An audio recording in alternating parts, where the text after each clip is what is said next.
Dad, perfect events. Get this sick old man out of my house. I don't want him near my children. Those words hit me like a sledgehammer to the chest. My daughter-in-law, Catherine, was talking about me to my son, Benjamin, that night, and he agreed. The next morning, Benjamin looked me in the eye and said, "Dad, you'd better leave." I'm Charles Morgan, 65 years old, and I silently packed my suitcase and left their house forever, but I took more than just my belongings with me. I took $11 million they never knew I had. Let me back up and explain how I got here. Started Morgan Auto Repair in 1983 when I was 23 years old, right after I got married to my late wife, Sarah, had 1 bay, 2 lifts, and a dream to build something. Sarah believed in me even when I was working 80-hour weeks and we were eating beans and rice for dinner. Over 42 years, I built that single bay into a chain of 12 locations across the Tampa Bay area. Morgan Auto Repair became the name people trusted when their cars broke down. I hired good mechanics, treated customers right, and reinvested every penny back into the business. Sarah was my bookkeeper, my partner, my everything. When she passed from cancer 6 years ago, I lost more than my wife. I lost my reason for building the empire. The business felt empty without her sitting at the front desk, greeting customers with that smile that made everyone feel like family, so I sold it. The whole chain, 12 locations, loyal customer base, trained mechanics, and all. A regional corporation offered me $6.8 million in 2019. I took it. But here is what Benjamin and Catherine never knew. I didn't blow that money on a fancy retirement. I invested it carefully.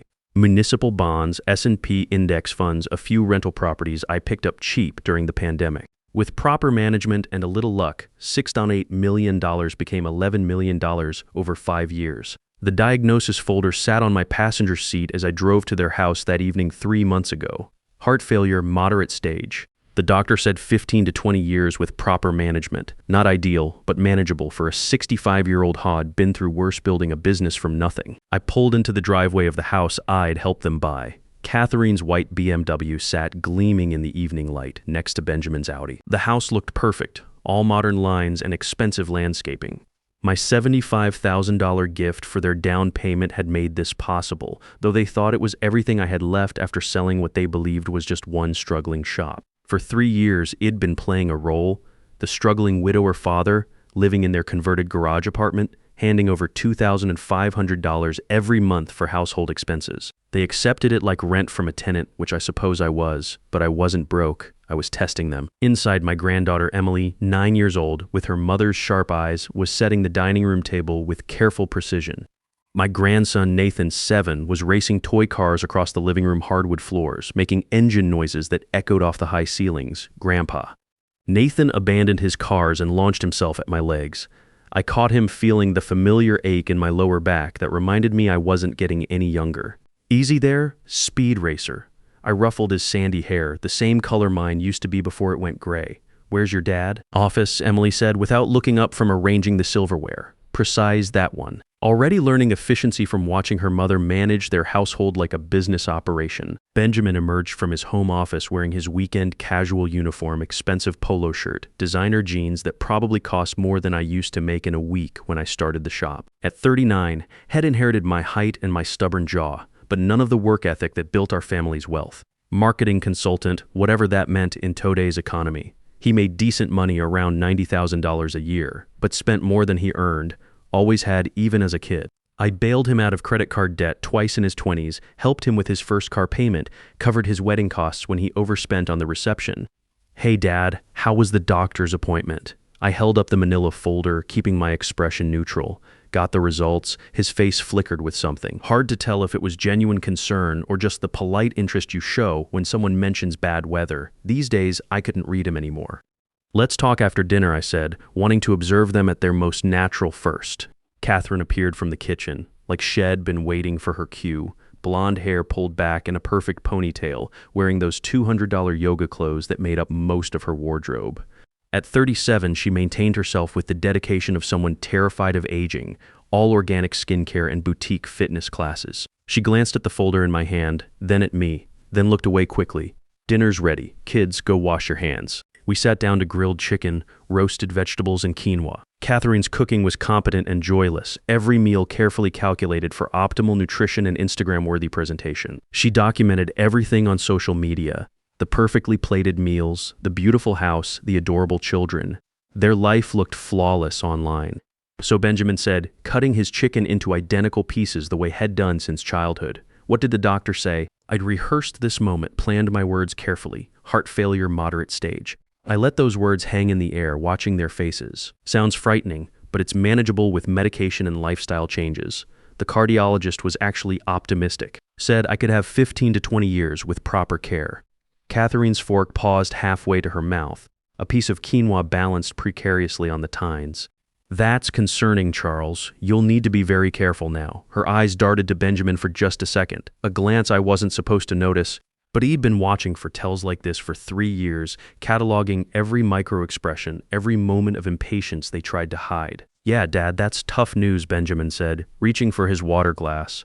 Make sure you follow the doctor's orders exactly, empty words, sympathetic but distant, like he was commenting on a stranger's misfortune. No questions about treatment options, no offer to drive me to future appointments, no discussion of how this might affect our living situation. Just perfunctory concern and an immediate reach for his phone to check messages. Emily looked up from her plate with wide, worried eyes. Are you going to be okay, Grandpa? I'm fine, sweetheart. I smiled at her, meaning it. Just means I need to take better care of myself. Maybe cut back on the ice cream. She giggled, and for a moment I remembered why I was fighting so hard to protect these children's future. Benjamin, did you finish the Henderson project proposal? Catherine asked, smoothly steering the conversation away from my health. Just like that, my diagnosis was dismissed, filed away like an inconvenient piece of mail. Benjamin launched into details about his latest marketing campaign, while Catherine nodded and asked engaged questions. They discussed timelines, budgets, client expectations with the enthusiasm they'd never shown for my medical news. I ate my chicken and memorized every word of their conversation, every dismissive glance, every moment they prioritized work gossip over their father's health crisis. After dinner, I excused myself to my converted garage apartment. The space was small, barely 300 square feet, with just enough room for my bed, dresser, and a single chair by the window. They'd cleared out Catherine's exercise equipment to make room for me when I moved in, and I could still see the faint outlines on the concrete floor where her Peloton bike used to sit. I opened the top drawer of my dresser where 12 identical envelopes sat in neat rows, one for each month of the year. I'd prepared this month's contribution 3 days ago, counting out 25 crisp $100 bills. For 3 years, I'd handed over $2,500 every month like clockwork. $90,000 total so far, money I could have spent on a comfortable retirement condo or world travel. Instead, it invested it in this test. Back in the main house, Benjamin was loading the dishwasher, scraping plates with mechanical efficiency. I handed him the envelope without ceremony. This month's contribution, he took it without looking inside, without even a pause in his dish-loading routine. Thanks, Dad. Not even pretending gratitude anymore. Just muscle memory, like accepting a paycheck head earned. The transaction felt as cold as buying groceries from a stranger. I retreated to my small space and sat on the edge of my bed, listening through the thin walls as they moved through their evening routine. Catherine's heels clicked across the hardwood as she checked locks and turned off lights. Benjamin's shower ran for exactly 8 minutes. He was precise about everything except the things that mattered. The sounds of their voices carried from the bedroom, muffled but growing sharper. I tried to ignore it at first, telling myself their private conversations were none of my business, but something in the tone made me stand up, move closer to the door. My hand found the doorknob. Some instinct told me this mattered, that I needed to hear whatever was coming next. I opened my door quietly and stepped into the dim hallway. Down the corridor, yellow light leaked under their bedroom door, like a warning. The voices grew clearer, more distinct. Benjamin's voice came first, defensive and weak. Jenny, keep your voice down. The kids might hear. The kids will be fine. Catherine's voice cut through the walls like a blade. We need to talk about your father. I stood frozen in the hallway, my heart hammering against my ribs. The medical diagnosis had triggered something, and I was about to learn what I'm done, Benjamin. Completely done. Her voice carried a rage Edie never heard directed at me, though Ed suspected it lived beneath her yoga calm exterior. Done with what? Benjamin asked, though his tone suggested he already knew. Get that sick old man out of my house. I don't want him around my children with his diseases. He's dragging us down, Benjamin. Can't you see that? The words hit like physical blows. Sick old man, my house, dragging us down, each phrase carefully chosen to wound. Jenny, has my father. Where's he supposed to go? I don't care. A nursing home, an assisted living facility, anywhere but here. We gave him a place when he needed it, and now he needs to figure out his own situation, especially now with his heart problems. Her voice grew stronger, more confident as she laid out her case. What if he dies here, Benjamin? What if the kids find him collapsed in that garage? Did you think about that? The trauma, the mess we'd have to deal with, every word dripped with disgust that couldn't be faked or manufactured for effect. This was her truth, finally surfacing after 3 years of polite tolerance. He pays $2,500 a month. Benjamin tried weakly, grasping for any argument that might slow her down. Catherine's laugh was harsh and bitter. $2,500? Benjamin, this house costs us $4,200 monthly in mortgage payments alone. That doesn't include utilities, food, insurance, maintenance. He's barely covering half his actual burden, and now he's sick on top of it. I pressed my back against the hallway wall, processing each calculated word. Shud done the math, weighed my financial contribution against the inconvenience of my presence, and found me lacking. No, she continued with finality. Absolutely not. I want him out. 1 week, Benjamin. I want him gone in 1 week. The silence that followed felt eternal. I waited for my son to defend me, to show some backbone, to channel even a fraction of the man Eid tried to raise him to be. Okay? The word came out small and defeated. Okay, I'll tell him tomorrow. Just please stop yelling. I stepped backward into my room and closed the door with careful silence, my hands shaking as I released the knob. I stood in the darkness for a long time, not turning on the light, not moving to the bed, just absorbing the full weight of what I'd heard. 3 years of monthly cash payments. 3 years of making myself smaller, quieter, less inconvenient. 3 years of testing whether their love for me was real or transactional. I had my answer. I moved to my closet and pushed aside the hanging shirts I'd been wearing for 3 years. Simple clothes, nothing expensive, maintaining the image of a man getting by on a small pension. On the top shelf, hidden behind winter coats I rarely needed in Florida, sat a small lockbox. Inside were bank statements I'd kept carefully hidden, investment portfolio summaries, property deeds, tax documents from the business sale. The most recent statement showed $11,247,000, give or take the daily interest that accumulated while I played the role of grateful dependent. I sat on my narrow bed and didn't sleep that night. Memories flooded back, paying for Benjamin's college education, $180,000 over 4 years. The investment property I'd helped him buy in his 20s, then helped him sell when he mismanaged it into debt. His wedding that went $30,000 over budget because Catherine wanted the reception at the country club. Car payments, credit card bailouts, the endless stream of financial assistance ID provided over the years. All of it building not gratitude, but expectation. Not love, but entitlement. When morning light finally crept under my door, Eid processed the betrayal into something harder, clearer, more useful. I dressed, splashed water on my face, and emerged to find Benjamin making coffee with exaggerated concentration, like a man rehearsing his lines. Morning, Dad. He couldn't meet my eyes, kept his attention fixed on measuring coffee grounds with scientific precision. Morning, Benjamin. We stood in uncomfortable silence. Catherine swept through the kitchen like a woman with purpose, grabbed her phone and keys, and disappeared again. The kids were still asleep. This confrontation was meant to be private. Benjamin cleared his throat, took a sip of coffee, then set the mug down with trembling hands. Dad, I've been thinking, maybe it would be better for your health if you had your own place. You know, more independence, less stress on your system. Every word sounded rehearsed but poorly delivered. He stared at his coffee mug like it held answers to life's mysteries. We'll give you a week to make arrangements. Something in my tone when I responded must have surprised him. My voice came out cold, controlled, nothing like the grateful father he expected. I understand completely, Benjamin. He glanced up sharply, maybe expecting protest, tears, pleading. Instead, he got acceptance that should have terrified him more than anger ever could. I walked to my room and pulled my suitcase from under the bed. As I began folding clothes with deliberate precision, I could hear Catherine's voice through the walls, bright with relief. He's actually packing already. I thought we'd have to argue with him for days. I continued folding shirts, pants, everything I'd need. Around me sat boxes, that I never fully unpacked in 3 years, as if some part of me had always known this day would come. I just needed to understand why. By midday, I was sitting among half-packed belongings, holding a photo from Benjamin's college graduation. The ceremony I'd paid for, the degree I'd funded, watching him walk across that stage with such pride. I set the photo face down in a box. My phone lay on the nightstand. I picked it up and opened my private banking app, entering the security codes I'd memorized. 11,247,000 stared back at me in bold numbers, unchanged by their rejection, undiminished by their cruelty. I opened my real estate app and typed carefully, Tampa luxury homes, $500,000 plus. The screen filled with properties, waterfront estates, modern mansions, renovated historical homes, each listing more impressive than the house I'd helped them buy with what they thought was my life savings. For the first time since the previous night, I smiled.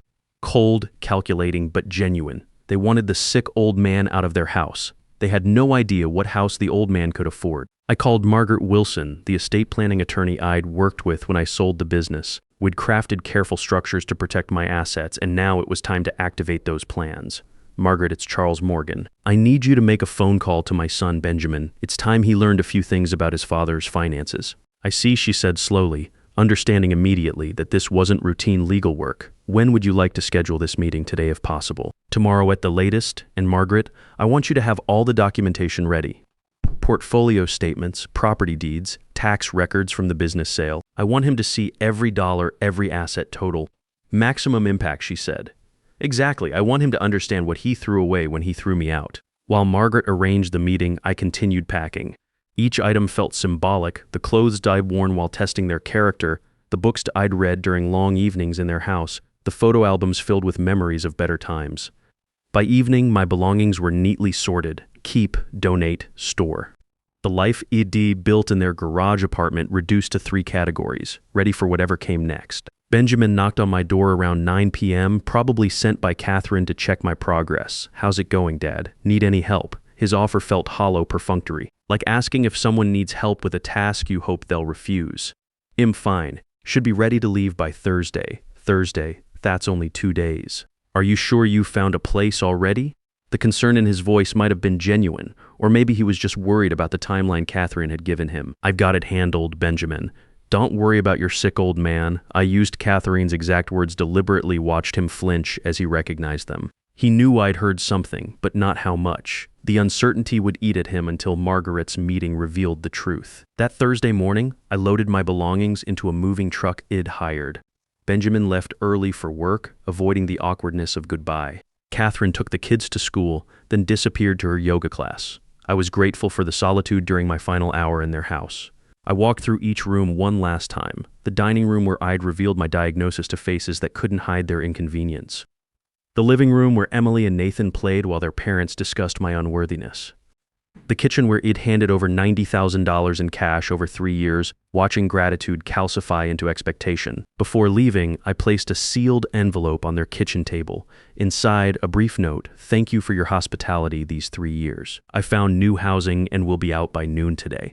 Don't trouble yourselves about the sick old man anymore. The envelope contains this month's contribution. Dad, beside the note, I left my final payment, $2,500 in crisp hundreds. My last gift to their education. The drive to my new home took 20 minutes through neighborhoods that reminded me why I'd chosen Tampa 40 years ago. Trees, water, possibilities. I'd closed on a $580,000 house in West Shore the previous day. Cash purchase, no financing, record time. My real estate agent, Rebecca White, had never seen anything like it. Most buyers take weeks to decide, Shed said. You made an offer after a single viewing. Not most buyers, I'd replied. The house looked even better in morning light.